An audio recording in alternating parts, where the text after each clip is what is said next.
4 বছর পর পর ফুটবল বিশ্বকাপ যেন বয়ে আনে এক অন্যরকম উৎসব। ভক্তদের জন্য এই উৎসবের আমেজ দ্বিগুণ হয় যখন তাদের পছন্দের তারকারাও নিজের পছন্দের দলকে সমর্থন করে। ভক্তদের মাঝে তখন জমে ওঠে তর্ক বিতর্ক, আর সামাজিক মাধ্যমে চলে সমর্থনের লড়াই।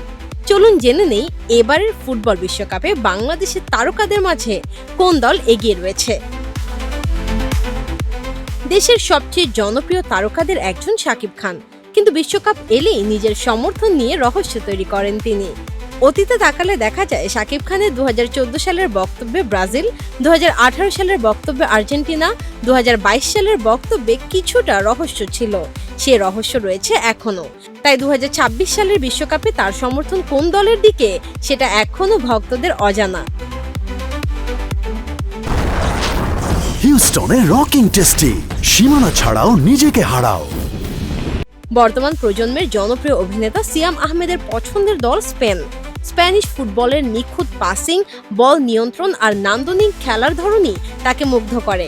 অভিনেতা আবুল হায়াত, অপূর্ব, সঙ্গীতশিল্পী আসিফ আকবর এবং চিত্রনায়িকা বিদ্যা সিনহা মিম তাদের হৃদয়ের সবচেয়ে কাছের দল ব্রাজিল। সাম্বা ফুটবলের সৌন্দর্য আর পেলের দেশের প্রতি ভালোবাসাই তাদের সমর্থনের কারণ। অন্যদিকে আর্জেন্টিনার সমর্থকদের তালিকাও বেশ দীর্ঘ। মেহজাবিন চৌধুরী, চঞ্চল চৌধুরী, রাফিয়াত রশিদ মিথিলা, তানজিকা আমিন, সজল, নাজনীন নিহা এবং পূজা চেরি সবার পছন্দ আকাশি সাদা জার্সিধারীরা। অনেকের সমর্থনের পেছনে রয়েছে লিওনেল মেসির প্রতি বিশেষ ভালোবাসা। আবার অভিনেতা আজিজুল হাকিমের পছন্দ জার্মানি। একসময় নিজেও ফুটবল খেলেছেন তিনি, তাই জার্মানির শৃঙ্খলা, কৌশল আর দলগত সমন্বয় তাকে সবচেয়ে বেশি টানে। এছাড়াও মাহিয়া মাহি, তিশা, নাদিয়া আহমেদ, নীরব, ইমন সহ আরও অনেক তারকা আর্জেন্টিনার সমর্থক। অন্যদিকে অপু বিশ্বাস, মিশা সওদাগর, বাপ্পা মজুমদার, কোনাল ও পড়শিদের সমর্থন ব্রাজিলের প্রতি। বিশ্বকাপের বাঁশি বাজতে না বাজতেই মাঠের খেলার মতোই জমে উঠেছে তারকাদের পছন্দের দল নিয়ে আলোচনা।